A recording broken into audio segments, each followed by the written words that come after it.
கொஞ்சம் நிற்கக்கூடிய நண்பர்கள் கேமரா ஆன் பண்ணிட்டு அப்படியே நகர்ந்துருங்க. நான் எங்க பசங்களை பார்க்கணும், பசங்க எங்களை பார்க்கணும். கொஞ்சம் உட்காந்துட்டீங்கன்னா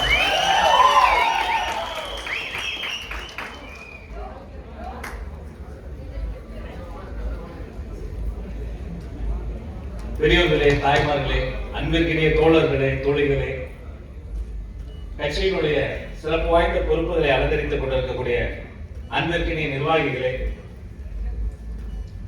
தளபதியினுடைய வார்த்தையில சொல்லணும்னா அந்த வீடியோ ஞாபகம் இருக்கு. ஒரு வீடியோல அவர் செல்ஃபி வீடியோ போட்டு, சார் அவருடைய கையை வச்சு உங்களுக்கு எல்லாம் இனிமே ஃபேன்ஸ் கிடையாது, நீங்களாம் விர்ச்சுவல் வாரியர்ஸ் சொன்ன மாண்புமிகு விர்ச்சுவல் வாரியர்ஸ் அத்தனை பேருக்கும் முதல்ல வணக்கம். நான் இவ்வளவு கூட்டம் தான் வரும்னு எதிர்பார்க்கல. என் அன்பு தம்பி குரு ஓடிஎஃப்சியை பொறுத்த வரைக்கும் குரு வேற, அந்த ஓடிஎஃப்சி வேற கிடையாது. அவருடைய நாடி நரம்பு எல்லாமே இது கலந்திருக்கு. சோ எப்போதுமே நான் ஆச்சரியமாக நினைப்பது உண்டு, இந்த மனுஷன் என்ன பண்ணாரு நமக்கு, இந்த பசங்களுக்கு அவர் எதுவுமே பண்ண வேண்டாம், அவர் வாழ்நாள் முழுக்க அவர் நினைச்சதெல்லாம் சாதித்து முடிக்கணும்னு பல கோடி குருக்கள் இந்த இந்தியா முழுக்க, உலகம் முழுக்க உங்க ரூபத்தை வாழ்ந்துகிட்டே இருக்கிறாங்க, ஓடிக்கிட்டே இருப்பாங்க. பலமுறை நான் வியந்து பார்ப்பது உண்டு. ஒரு நாள் உட்கார்ந்து பேசிட்டு இருக்கும்போது பெரிய தலைவர்கள்லாம் பேசிட்டு இருக்காங்க, நான் அப்படியே பார்த்துக்கிட்டே இருந்தேன். ஒரு குறிப்பிட்ட இன்சிடென்ட், ஒரு தலைவர் வந்து அவர் பேர் சொல்ல நான் விரும்பல, அவருடைய ஸ்டைல ரொம்ப மோசமா பேசியிருந்தாங்க. அது வந்து அப்ப வந்து எலெக்ஷனுக்கு முன்னாடி ரொம்ப மோசமா தொடர்ந்து பேசிக்கிட்டே வராரு. அப்ப சார் எப்படி ரியாக்ட் பண்ண போறாரு பார்த்துட்டே இருக்கேன். எல்லாரும் அப்படின்ட்டார் சார், எப்படின்ட்டார் சார், அதுவும் அப்படின்னு சொல்லிட்டே இருக்குது. அவருடைய கொஞ்சம் அப்படியே தலையெல்லாம் ஆட்டிட்டு, பட் அவர் தமிழ் ரொம்ப நல்லா இருக்கால, நல்லா பேசுறாருல தமிழ. நான் அசந்துட்டேன், இப்படி ஒரு மனுஷன் உலகத்திலேயே பார்க்க முடியாது. 916 கோல்டுங்க அந்த மனிதர். எதிரியை கூட அவர் பேசியதை நினைத்து இதயம் கலங்காது. அவர்கிட்ட இருந்து கூட ஏதாவது கத்துக்க முடியுமே, அவர் எப்படி இப்படி தமிழ்ல பேசுறாரு என்று ரசிக்கக்கூடிய ஒரு மனநிலை கொண்ட ஒரு மனிதர். இன்னும் அதர் வேர்ட்ஸ்ல சொல்லணும்னா, இவர் ரேஞ்சுக்கு உங்களையெல்லாம் அவர் எதிரியாக பார்க்கல. நீங்க தான் இன்னும் அவர் எதிரி நினைச்சுக்கிட்டு நீங்க இன்னும் கனவு உலகத்துல வாழ்ந்துகிட்டு இருக்கீங்க. அவருக்கு எதிரி யார் தெரியுமா? இன்றைய முதல்வருக்கு எதிரி நேற்று தான். அவர் தன்னைத்தானே நேற்றை விட இன்னைக்கு எப்படி நல்ல மனிதனா மாறு, நேற்றை விட இன்னைக்கு இன்னும் கொஞ்சம் வேகமா வேலையை பார்க்கலாமா என்று நினைக்கக்கூடிய ஒரு மாமனிதர்.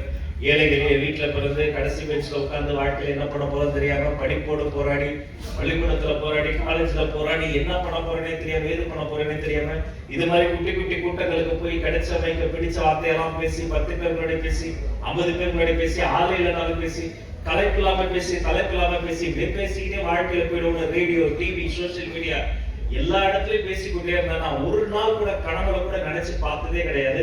நான் அப்படி எல்லாம் வருவேன் கிடையாது. ஆனா என்னை அடையாளம் கண்டு நீ மந்திரியாக்கிறதா இவர் தான்.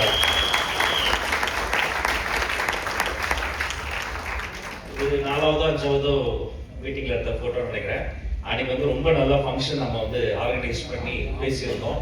உடனே பயங்கர டயர்டு, அந்த டயர்டுக்கு நடுவில் கூப்பிட்டு நான் தயங்கி தான் நின்னேன். நமக்கெல்லாம் வாழ்நாள் என்னப்பா, ஒரே போட்டோ எடுத்துருந்தோம் சார் ஒரு வாட்டி நேரில் பார்த்துக்கணும். அவர் பார்த்து நம்மளை பார்த்து ஸ்மைல் பண்ணிட்டாருன்னா அடுத்த 2 நாளைக்கு தூக்கம் வரையா தெரியுமா, அப்படியே பயங்கர ஹாப்பியா இருக்கும். அது ஒரு சந்தோஷம். அதே மாதிரி நம்ம நினைச்சு அவருக்கு போயிடலாம் நின்றுட்டே இருப்போம். அவருக்கு எப்படி தெரியுமே தெரியாது, அப்படியே கூடுவாரு. கூப்பிட்டு அப்படி தோல்ல கைப்பட்டு அப்படி சந்தோஷமா ஒரு ஸ்மைல் ஒண்ணு பண்ணுவார் பாருங்க. 1000 ஆஸ்கார் விருதை விட பெருசு தலைவனுடைய ஒரு சின்ன புன்னகை, அது ஒண்ணு போதும். நிறைய கஷ்டங்கள் இருக்கு தம்பிங்களுக்குலாம். அனந்த ஜோதிங்க வந்து அவ்வளவு ஆக்ரோஷமா பேசுறாரு. அவர் அங்கதான் அவர் வீட்டுல இருந்து கேட்க, அந்த டிபேட்ஸ் நடக்கிறது கிளம்பி வர்றதுக்கே கிட்டத்தட்ட 1.5 மணி நேரம் ஆகும். பல நாள் வண்டிக்கு வந்து ஃபியூலுக்கு காசு இருக்காது. தம்பி ராகுல் காந்தி ஒவ்வொரு ஊருக்கும் ஆசையா போவான், கஷ்டப்பட்டு கவிதை எல்லாம் எழுதிட்டு போவாரு. நேரமின்மை காரணமா ஒரு கம்மியா பேச சொல்லிடுவோம், 2 வண்டி மாறி போவாரு. ஜெகதீஷ் அண்ணா வந்திருக்கிறாரு. அவர்லாம் அப்படி நடக்கிறதே பாத்தீங்கன்னா சுத்தி ஏதோ ஒரு போர் வீரனை போலதான் போவாரு, கம்பீரமா தான் இருப்பாரு. இன்னும் சில நிமிடங்கள்ல என் ஆறு தம்பி லயலாமணி வந்துட்டு இருக்கிறாரு. ஒரு நாள்லாம் ஊற்றுதலுக்குரிய பொதுச் செயலாளர் ஒரு வாட்டி போன் பண்ணி, ஒரே நாட்டுல பல கூட்டம், யாரை எங்க அனுப்புறதுன்னு தெரியல. கன்னியாகுமரியில ஒரு கூட்டம், உங்க ஊரப்பா, இந்த கன்னியாகுமரி ஊருக்கு எப்படி போறது, இன்னும் ஒரே எண்ணம். ஒரு நொடி கூட தாமதிக்கல. லயலாமணி நான் போறேன்னு, நான் அப்ப சரி நான் போயிட்டு வந்துடுறேன், நான் போய் பேசுறேன். இப்ப அவ்வளவு தூரம் போகணும் பேசணும், அடுத்த நாள் நீங்க போயிருப்பாங்க, தளபதிக்காக பேசாம வேற என்ன வேலை, நான் போயிட்டு வந்துடுறேன் அப்படின்னு கிளம்பி போயிட்டு வந்து எல்லா கஷ்டத்தையும் தாண்டி இங்க பின்னாடி இருக்காங்க பாருங்க, மை டியர் சிங்க பெண்கள். எப்படிமா, ஐயோ உங்களுடைய உழைப்பு நான் நினைக்கும் போதெல்லாம் நெஞ்சம் நிகழும். வேற எந்த கட்சிக்கும் வேற எந்த தலைவருக்கும் அப்படி புள்ளுக்குட்டியை தூக்கிக்கிட்டு கூட்ட கூட்டமா வரக்கூடிய பெண்கள் உலகத்திலே யாரும் கிடையாது. எங்க போனாலும் சும்மாலாம் இல்ல. எழும்பூர் என்பது திமுகவினுடைய கோட்டை. ஒட்டுமொத்த தமிழ்நாட்டில் திமுக தோற்ற போது, ராஜீவ்காந்தி ஐயா அந்த மறைவின் போது, அப்போது கூட தமிழ்நாட்டில் 2 தொகுதியில ஜெயிச்சாங்க. கலைஞர் என்ற துறைமுகம், இன்னொன்னு எழும்பூர். அப்படிப்பட்ட திமுக கோட்டையில போய் என்னை நிக்க சொன்னப்ப எனக்கு எந்த கவலையும் இல்லை. முதல்ல கொஞ்சம் சின்ன யோசனை இருந்தது, சரி போய் தான் பார்ப்போமே. போன முதல் நாள் 2ஆம் நாள் 2 நாட்கள போன இடத்தெல்லாம் ஒவ்வொரு வீட்டு வாசல்லையும் அப்படி தயங்கி கேட்பேனா, எல்லா வீட்லயும் உள்ள கலைஞர் ஐயா படம் இருக்கும். பிளாக் அண்ட் ஒயிட்ல சுத்தே முடிச்சிருப்பாங்க, அந்த போட்டோஸ் தான் இருக்கும். சில பேர் பச்சை குத்தி இருப்பாங்க உதயசூரியனை. வீட்டு கேட்டு வாசல்ல இருக்கிற இரும்பு கிரில்ல உதயசூரியன் இருக்கும். எல்லா வீட்லயும் ஒரு ஸ்டிக்கர் ஒட்டி இருக்கும். நாம கஷ்டப்பட்டு ஏழை எளிய வீட்டு பிள்ளைகளை எழும்பூர் தொகுதியில நிர்வாகிகள்ல எண்ணி 3 பேரை தவிர வேற யார்ட்டையும் கால் கூட இருக்காது. சாதாரண பிள்ளை அப்படியே போய் தயங்கி தான் பேசுவோம். அம்மா நீங்க எத்தனை நாளா ஓட்டு போடுவீங்கன்னு தெரியும், யாருக்கு போடுவீங்கன்னு தெரியும். இந்த ஒரு வாட்டி எங்களுக்கு வாய்ப்பு கொடுத்தீங்கன்னா நாங்க ஆட்சிக்கு தான் தளபதி என்ன பண்ணுவார், நெல்லு நீ ஒன்னும் சொல்ல வேணாம், இந்த வாட்டி லேடிஸ் விட்டு விசில் தான் அட்டத்திருப்போம் நிகழ்வு போல. எதிர்கட்சியினர் எங்க கொண்டு விட்டாங்கன்னா இந்த பெண்களின் மனதை, இந்த தாய்மார்களை, இந்த சிங்க பெண்களை, இந்த இளைஞர்களை அண்டர் எஸ்டிமேட் பண்ணல கொண்டு விட்டாங்க. இணைஞ்சிருக்கனே இஸ்லாமிய சகோதரர்கள், அவங்களாம் மார்க்க சிந்தனையாளர்கள், அவங்க ரொம்ப க்ளோஸ்டா இருப்பாங்க. அந்த வீடுகள்ல கூட அந்த நிர்வாகிகள் வீடு, அந்த திமுக நிர்வாகிகள் வீடு, அங்க அப்படி கீழே பேசும்போது நல்லா பேசிட்டு இருப்பாங்க. அதுக்கப்புறமேட்டு அங்க இருந்து அவர் முகத்திலே தெரியும். ஒரு 100 பேரை பார்த்தா இந்த 10 பேர் நம்ம ஓட்டு போடுவாங்க இல்லையா, நம்ம வே தே ரெஸ்பாண்ட் அதுலயே நமக்கு தெரியும். ரொம்ப முகம் கொடுத்து பேச மாட்டாங்க, இருக்கட்டும், ஓகே நாங்களாம் உதயசூரியன் தான் அப்படிம்பாங்க. சரி நான் நல்லது, நான் ஒரு வாய்ப்பு தாங்க அப்படின்னா அங்க இருந்து கிளம்புவோம். அப்ப இந்த சினிமா சீன்ல வர மாதிரி மேல இருந்து தம்பின்னு ஒரு குரல் கேட்கும். எட்டி பார்த்தா பால்கனில இருந்து பர்தா போட்டு மேல டிவி கேட்டு போட்டு நாம தான் விசில் தான் நிப்போ, இன்ஷா அல்லாஹ் ஜெயிப்போம் அப்படின்னு சொல்லக்கூடிய சகோதரிகளை கண்டு மாமனிதர் இப்படிப்பட்ட ஒரு மனிதருக்கு பூமிக்கு புவி ஈர்ப்பு விசை இருப்பதை போல இந்த மனிதருக்கு ஒரு ஈர்ப்பு விசை இருக்காது. என்ன தெரியுமா, நல்ல மனுஷன் நல்லவர்களை ஈர்ப்பாங்க. இந்த அத்தனை நல்லவர்களுடைய ஓட்டையும் சேர்த்துதான் இந்த நல்ல மனிதர் இந்த இடத்துல வந்து நிற்கிறார். எனக்கு வாழ்நாள் ஆசை, ஒரு கனவு ஒன்னொன்னா டிக்கெட் அடிச்சுட்டே வரேன். என்ன தெரியுமா, 2.5 வருஷம் தொண்டை தண்ணி வத்த ஒவ்வொரு ஊரா போய் அப்படி சபதம் போட்டு சத்தம் போட்டு சொல்ற ஆப்போசிட்ல சில சமயம் சிரிப்பாங்க, கிண்டல் பண்ணுவாங்க. ஆனா அந்த சபதம் நிறைவேறிய நாள், ஆம் நண்பர்களை, செஞ்சாஜ் கோட்டையில தமிழ்நாடு முதல்வர் ஸ்ரீ ஜோசப் விஜய் கொடியேற்றினார். ஒரு பேட்டியில அதை சொல்லும் போது ஆப்போசிட்ல இருந்த தம்பி அப்படியே சிரிச்சார் என்னைய பார்த்து. நான் கூட அப்பதான் ட்ரிகர் ஆனேன். ஒரு மேடையில இப்படி நான் சொல்லும் போது அதை வெட்டி எடுத்து போட்டு ட்ரால் பண்ணாங்க. நான் ரொம்ப கஷ்டப்பட்டேன். ஒவ்வொரு மேடையிலும் தமிழ்நாட்டினுடைய தலையெழுத்தை மாற்றக்கூடிய தவப்புதல்வனாக மாண்புமிகு முதல்வராக வெற்றி தலைவர் வர்றான்னு சொன்னப்ப எள்ளி நகையாடினாங்க. மனசு கஷ்டப்பட்டேன். ஆனா அதையெல்லாம் தாண்டி தலைவர் சொல்லி கொடுத்த ஃபார்முலா தான், உசு பெற்றவட்ட உம்முனும் கடுப்பெற்றவட்ட. இன்னைக்கு வாழ்க்கை தமிழ்நாடு முழுக்க எல்லாருக்கும் ஜம்முன்னு இருக்குன்னா அது காரணம் அவர் சொல்லி கொடுத்ததுதான். நல்ல அரசியல முன்னெடுப்போம் வாங்க, சட்டமன்றத்துக்கு வாங்க. உன் எலும்பை உடைப்பேன்னு ஒருத்தர் சொன்னாரா, சட்டமன்றத்துக்கு போனோம். அதுக்குள்ள அவர் டைரக்டா வராம சில இடங்களுக்கு எல்லாம் போய் உள்ள போய் சுத்தி பார்த்துட்டு வந்தாரு. அங்க வந்த உடனே மைக் எடுத்து பேசினாரு. சிறைச்சாலை நல்ல அனுபவங்களை கத்துக் கொடுக்கும், வாழ்க்கை கத்து தராத பாடங்களை கூட சிறைச்சாலை கத்து தரும். அங்க வந்தாரு, வந்து எடுத்து அருமையா பேசுறாரு மனுஷன், சும்மா சொல்லக்கூடாது, நல்லா பேசுறாரு. நானும் பாத்துக்கிட்டே இருந்தேன், இங்க போறாரு அங்க போறாரு இங்க வராரு சுத்தி வராரு, என்னதான் சொல்ல வரான்னு பாத்துக்கிட்டே இருந்தேன். கடைசியில தெரியுமா சொன்னாரு, எலும்ப உடைப்பேன்னு சொன்னாங்க, வாய் எழுந்து நின்னு தெரியாம சொல்லிட்டேன் மறந்துருக்கேன் அப்படின்னு தப்பு உட்காந்துட்டாரு. தெரிந்தோ தெரியாமல கூட அப்படி ஒரு பேசக்கூடிய ஒரு தம்பியை வந்து நீங்க பார்க்கவே முடியாது. மீறி பேசிட்டா கூட, ஏற்கனவே ஒரு மீட்டிங்ல சொல்லி நீங்க எல்லாமே பார்த்திருப்பீங்க. நானும் மணி நின்றுட்டு இருந்த போது கூப்பிட்டு கிட்ட வந்து இந்த நெஞ்சு பூங்கதான் உள்ள வச்சுக்கலாம்னு தூக்கி வேண்டு லைலாமணியே மிரட்டி, யாரா இருந்தாலும் ஒழுங்கா பேசு, ஒழுக்கமா பேசு, எதிரிகள் கெட்ட வார்த்தை போட்டு பேசினா கூட நல்ல வார்த்தைகளை பேசின நாகரிக அரசியலுக்கு பாடத்திட்டம் வகுத்த வாத்தியார் எங்களுடைய வெற்றி தலைவர் அவர்கள். அவர்கிட்ட பல விஷயங்கள் சொல்லும் போது அதுல ஒண்ணு சொன்னேன், சார் எனக்கு ஒரு ஆசை சார். என்ன அப்படின்னா, இல்ல வெற்றி தலைவர் அவர்களே வருக, நான் உங்களை கூப்பிட்டுருக்கேன், நீங்களும் அதுக்கேற்ற மாதிரி அந்த அந்த மியூசிக்கும் வரும், கரெக்டா நீங்க வந்துருங்க, அது நம்மளாலே ஒரு சிங்க் வரும். அதே மாதிரி உங்களை நான் வந்து மாண்புமிகு தமிழ்நாடு முதல்வர் அவர்களை வருகன்னு கூப்பிடணும்னு ஆசை சார் அப்படின்னு. ஒரு செகண்ட் கூட யோசிக்கவே இல்லை அவரு. இன்னும் கொஞ்ச நாள் தான்ப்பா அது நடந்துருமா அப்படின்னாரு. நடந்துருச்சு. அது நடந்த பிறகு அவருக்கு எல்லா ஆப்ஷன்ஸும் இருந்தது. அவர் நினைச்சிருந்தா இப்பயும் ஒரு கேபினெட்டை ஃபார்ம் பண்ணிருக்கலாம். பட் ஒரு இன்க்ளூசிவ் கவர்மெண்ட் இப்படிதான் இருக்கணும், இந்த மாதிரி தான் இருக்கணும்ன்ற அவருடைய சிந்தனை. யாரு என்ன சொன்னாலும் அந்த அந்த விமர்சனத்துக்குள்ள இருந்து எதையாவது எடுத்துக்கொண்டு அதை செயல்படுத்த நினைக்கிற எண்ணம். குறிப்பாக தன்னை நம்பி வாக்களித்த அந்த மக்களை எப்போதுமே ஏமாற்றி விடக் கூடாது என்பதற்காக ஒவ்வொரு நாளும் அவர்கள் உழைப்பதற்காக, சார் எனக்கு தெரிஞ்சு கோட்டை வரலாற்றிலேயே 8:45 வீட்டுல லஞ்ச் கட்டிட்டு வந்து ஆபீஸ்ல வந்து உட்கார்ற மாதிரி சாயங்காலம் வரைக்கும் கோட்டையில இருக்கிற முதலமைச்சர் அவர் தான். இனி எல்லாரும் இருந்தாங்க, வழி இல்லை. அவர் இருக்கிறதுக்காக மட்டுமல்ல, அவருக்கு போட்டி போடவே முடியாது உலகத்துல யாருமே. ஆனால் அவர் ஒரு நல்ல எக்ஸாம்பிள செட் பண்ணாரு பாருங்க. நான் போன புதுசுல அதிகாரிகள்லாம் சொல்லுவாங்க, சார் எந்த மினிஸ்டரும் கோட்டையில் ஒரு நாளா இருக்க மாட்டாங்க, நைட்டு 10 மணி வரைக்கும் பணம் பார்க்க மாட்டாங்க, நீங்க இருக்கீங்களே அப்படிமா. நான் சொன்னேன், என் தலைவர் இருக்காரு, அவர் இருக்காரு, அவருக்கு போது எங்களுக்கு வேற என்ன வேலை, அவரை பார்க்க வரக்கூடிய மக்கள் எல்லாரையும் அவர் பார்க்கிறாரு, ஓடி ஓடி உழைக்கிறாரு. அப்ப நாம ஒரு சிறந்த தலைவர் கீழே இருக்கோம். ஒண்ணு. ரெண்டாவது, இங்க இருக்கக்கூடிய விர்ச்சுவல் வாரியர்ஸ் ஓடிஎஃப்சி சார்ந்த நண்பர்களுக்கு ஒரு கூட்டு பொறுப்புணர்ச்சி இருக்கு. நீங்க இனிமேதான் இன்னும் கவனமா பேசணும். நீங்க தனியால் கிடையாது, நீங்க சாரை ரெப்ரசன்ட் பண்றீங்க. நம்மளுக்குள்ள ஒரே ஒரு விஷயத்துல மட்டும் ஒற்றுமை இருக்கணும். என்ன தெரியுமா? எவ்வளவு வேணா விமர்சனம் செய்யலாம், எவ்வளவு வேணா நீங்க வந்து அவர்களை வந்து எக்ஸ்போஸ் செய்யணும். அதே சமயம் அந்த லட்சுமண கூட நீங்க தாண்டிடாதீங்க. இந்த இடத்தில் வைத்து நான் மீண்டும் வலியுறுத்துவது அதுதான். நீங்க தொலைதூரங்கள்ல இருந்து வந்திருக்கீங்க. நான் இங்க கன்னியாகுமரியில இருந்து ஒரு தம்பி உடனே குரல் கொடுக்கிறாரு. திருச்சி, மதுரை, கோயம்புத்தூர், திருநெல்வேலி, வேலூர், ராணிப்பேட்டை, என்னப்போ ஒரு மாநாடே நடத்திட்டு இருக்கீங்க, மாநில மாநாடு மாதிரி.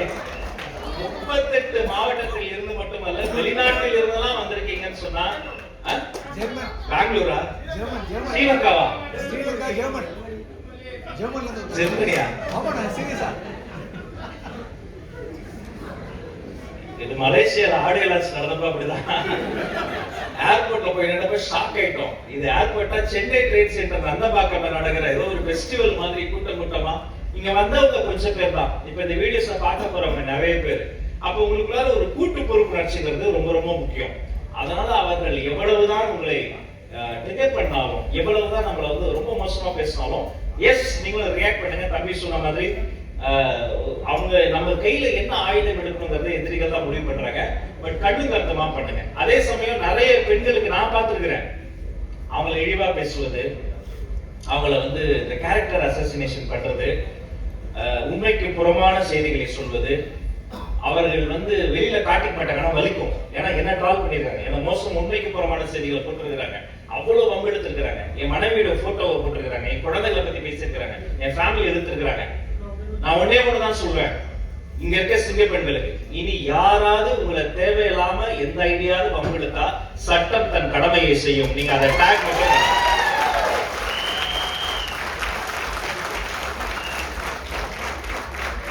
கட்சி பாகுபாடு இல்லாம அதை செய்யணும். எங்க கட்சியை சார்ந்தவங்களை பண்ண அஸ்வங்களை ராவுத்தர்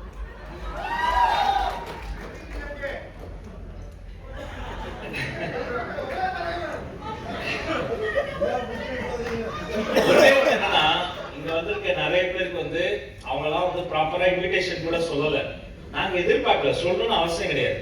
இப்படி ஒண்ணு நடக்குதுன்னு நினைச்சு எங்க அமைச்சரா வரல, உங்க சகோதரனாக நாங்கெல்லாம் வந்து நிக்கிறோம். எங்க கடமை.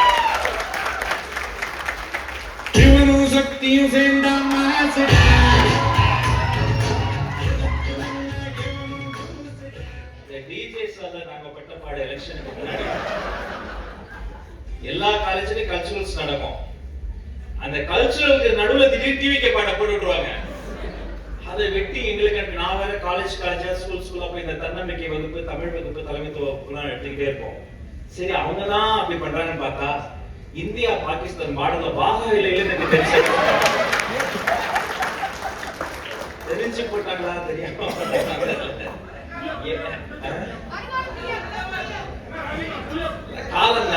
விஷயங்களை நமக்காக ஒழித்து வைத்திருக்கிறது. நம்ம வேலை ஒன்னே ஒண்ணுதான், ஒற்றுமையாக இருப்போம், ஒழுக்கத்தோடு இருப்போம், கூட்டு பொறுப்புணர்ச்சியோடு இருப்போம், ரெஸ்பான்சிபிளா இருப்போம், ஒரு நல்ல எக்கோ சிஸ்டத்தை உருவாக்குவோம். இப்ப நம்ம சிஸ்டர்ஸ தப்பா பேசுறப்ப நமக்கு வலிச்சது இல்ல, நம்மள தப்பா பேசும்போது நமக்கு வலிக்குது இல்லை. அதே மாதிரிதான் அவங்களும். அதனால அவங்களால முடிஞ்சதான் அவங்க பண்றாங்க. அதை பத்தி கவலையே படாதீங்க. அது ரொம்ப ஒரு சின்ன கூட்டம். அந்த கூட்டத்தில் இருக்கக்கூடியவங்களும் நம்முடைய சகோதரர்கள் தான், சகோதரிகள் தான். ஒரு நாள் அவங்களுடைய எண்ணமும் மாறும். அவங்களையும் கூட அரவணைக்கக்கூடிய, அவங்க நம்பிக்கையை கூட வெல்லக்கூடிய வகையில் ஒரு நல்லாட்சிய, சிறந்த டிரான்ஸ்பரண்ட் கவர்னன்ஸை தருவோம்னு இந்த இடத்துல நம்ம சபதம் எடுப்போம். சுதந்திர தினத்துல குடியேற்ற ஒவ்வொருத்தவங்களும் தங்களுடைய வாழ்நாளில் பெரிய பெரிய சாதனைகளை செய்திருக்கிறாங்க. இந்த நாட்டுக்காக தன் வாழ்நாளையை அர்ப்பணித்தவர் கர்ம வீரர் காமராசர். அறிஞர் அண்ணா இல்லைன்னா இந்த தென்னாடு வளர்ந்திருக்காது. கலைஞர் கருணாநிதி ஐயா, புரட்சி தலைவர் எம்ஜிஆர், புரட்சி தலைவி அம்மா, இப்படி பல பேரும் ஆண்ட இந்த தமிழ்நாட்டில் நேற்று நம்முடைய தலைவர் கொடியேற்றிட்டு ஒரு சுதந்திர தின உரையாற்றுகிறார். அதுல ஒரு குறிப்பிட்ட விஷயம் இருக்குல்ல, நான் ரொம்ப யோசிச்சு பார்க்கணும். அந்த 100 நாள் திரும்பி பார்க்கும்போது முதல் முறையா ஒரு சாதாரண சாமானிய மனிதனுக்கு தமிழ்நாட்டுல ஊழலை ஒழிக்க முடியுங்கிற நம்பிக்கை கொடுத்திருக்கிறார் நம்முடைய மாண்புமிகு தமிழ்நாடு முதல்வர். டெஃபினட்டா முடியும். டாப் டவுன் அப்ரோச் தான். மேல வேண்டாம் முடிவெடுத்துட்டா கொஞ்சம் கொஞ்சமா கீழே இருக்கவங்களும் வேண்டாம் முடிவெடுத்துருவாங்க. அந்த வீடியோ பார்த்தப்ப எனக்கு சிரிப்பா இருந்தது. ஒரு அரசு அதிகாரி எங்க கூகுள் பேல என்னால காசே வாங்க முடியலன்னு கதறி வீடியோ போட்டிருந்தார். நீ கதறிக்கிட்டே இருக்க வேண்டியதுதான். யாரும் ₹1 வாங்க மாட்டார், வாங்க விடவும் மாட்டார். அவர் செயல சொன்னா தொடவும் மாட்டோம், தொட்டா விட மாட்டோம், தொட்டவரையும் விடவே மாட்டார். இனி அடுத்தடுத்து ஃபுல்லா உங்களுக்கு பல்வேறு தலைப்பு செய்திகளை நீங்க பிஸியா தான் இருப்பீங்க. ஒரு எழுத்தாளர் எழுதியிருந்தாரு. அந்த செய்தியோடு நான் இடம் சார் ஆசைப்படுகிறேன். அவர் ஒரு இடத்துக்கு மாதிரி வீடியோஸ் எடுக்க போன இடத்துல ஒரு பாட்டி அவங்க வீட்லயே உட்கார்ந்து இந்த சின்ன சின்ன வேலைகள்லாம் செய்வாங்களா, அது மாதிரி செய்யக்கூடியவங்க. இவரே ரொம்ப நேரம் பார்த்துட்டு ஒரு போன்ல அந்த இதெல்லாம் பண்ணிட்டு இருக்கும் பொழுது அந்த பாட்டி சொல்லியிருக்காரு, தம்பி இந்த செல்போன்ல இந்த சட்டமன்றத்துல நடக்கிறத கொஞ்சம் போடு தம்பி, விஜய் என்ன பேசுறான்னு பார்க்கலான்னு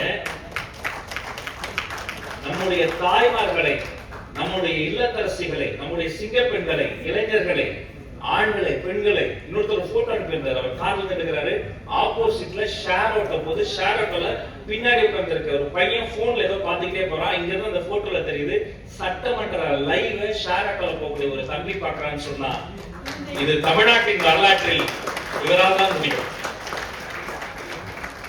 அதே மாதிரி நீங்க சட்டமன்றத்துல பார்த்திருப்பீங்க எவ்வளவு பொறுப்புணர்ச்சியோடு, மெச்சூரிட்டியோடு கேட்கப்படுகிற கேள்விகளை எல்லாம் அப்படி எல்லா கேள்விக்கும் பதில் சொல்லி, அவதூறுகளை எல்லாம் புறம் தள்ளி, அநியாயமான குற்றச்சாட்டுகளை எல்லாம் உடைத்து ஒரு சட்டமன்றம் ஆரோக்கியமாக முதல் முறை ஆட்சி மட்டும் கிடையாது, முழுமையாக நேரலை செய்யக்கூடிய துணிச்சலும் திராணியும் தைரியமும் இவருக்கு மட்டும் தான் உண்டு.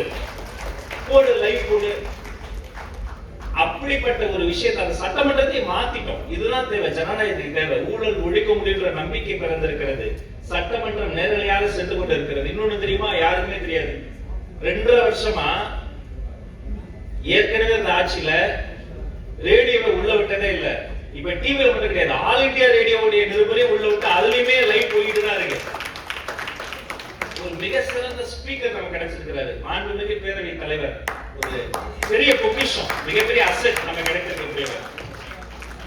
டிவிகே கட்சியில அண்ணனுக்கு கொடுத்திருக்கக்கூடிய இடம் இருக்கு பாருங்க, அது அழகா. அது டிவிகே கட்சிக்கு மட்டும் கிடையாது, அரசியல் உலகத்துக்கு ஒரு மாபெரும் பொக்கிஷம், ஒரு சிறந்த அசெட். யாருமே எதிர்கட்சிகளை இவ்வளவு நேரம் இவ்வளவு நாள் பேச விட்டதே கிடையாது. இவர் அனுமதிப்பார். அந்த தலைவர் 50 நிமிஷம் பேசலாம், இந்த தலைவர் 40 நிமிஷம் பேசலாம். அதே மாதிரி ஆளுங்கட்சியை சார்ந்தவங்க யாராவது பேசும்போது அந்த வரம்பை தாண்டும் போது உட்கார சொல்லுவார். இதுக்கு முன்னாடி ஒரு ஸ்பீக்கர் இருந்தார், அவரை பத்தி நான் சொல்லல. எங்க அசம்பிளில இருந்து வெளில வரும்போது மூத்த உடன்பிறப்புகள் பேசினாங்க, ஏய் இவரு பரவாயில்லப்பா, இதுக்கு முன்னாடி இருந்தவரு அவர் அப்பாவு நம்மளையே பேச விட மாட்டாருப்பா, இவரு நம்மளையும் பேசுவதாரு அவங்களையும் பேசுவதாரு அவங்களே பேசிக்கிட்டாங்க. அப்ப அப்படிப்பட்ட இந்த சட்டமன்றம் இப்படி ஒரு ஆர்கிடெக்டா இருக்காரு பாருங்க. எப்படி சட்டமன்றத்தை மாற்றினாரோ அதே மாதிரி எப்படி தமிழ்நாட்டை மாற்றினாரோ அதே மாதிரி சோசியல் மீடியா எக்கோசிஸ்டம் சொல்லப்படுகிற எமர்ஜிங் மீடியாவாக இருக்கக்கூடிய ஒரு டெமோக்ராட்டிக் ஃபோரமாக இருக்கக்கூடிய இந்த Facebook, Instagram, Snapchat, Twitter, X, இந்த ஸ்பேஸ் எல்லாமே ஒரு ஆரோக்கியமான, டிரான்ஸ்பரண்டான, எல்லோரும் பங்கெடுக்கக்கூடிய ஒரு இன்க்ளூசிவான பாலிடிக்ஸை முன்னெடுப்போம். அதற்கான விதை விர்ச்சுவல் வாரியர்ஸாக இருக்கணும். அந்த விதை விதைத்தது வெற்றி தலைவராக இருக்கணும் என்று சொல்லி உங்க எல்லாருமே டைம் ஸ்பெண்ட் பண்ண எனக்கு ரொம்ப ஆசை. அதனால மேக்ஸிமம் நான் இங்க இருந்து உங்க கூட பேசிட்டு தான் போவேன். யாரும் இதனால நீங்க வந்து கவலைப்பட வேண்டாம். சப்போஸ் இதனால உடனே உங்க கூட இன்னும் கொஞ்சம் டைம் ஸ்பெண்ட் பண்ண முடியலன்னா கவலைப்படாதீங்க. நான் இந்த இடத்தில் வைத்து உங்கள் சபை பொதுவா மந்திரிக்கு தான் கோரிக்கை வைப்பாங்க. ஆனா மந்திரியா அமைச்சரா என் அன்பு தம்பிக்கு ஒரு கோரிக்கை வைக்கிறேன். இனி அட்லீஸ்ட் மாசத்துக்கு ஒரு வாட்டியாவது இது மாதிரி ஓடிஎஃப்சி கூட்டத்தை கூட்டுங்கள்.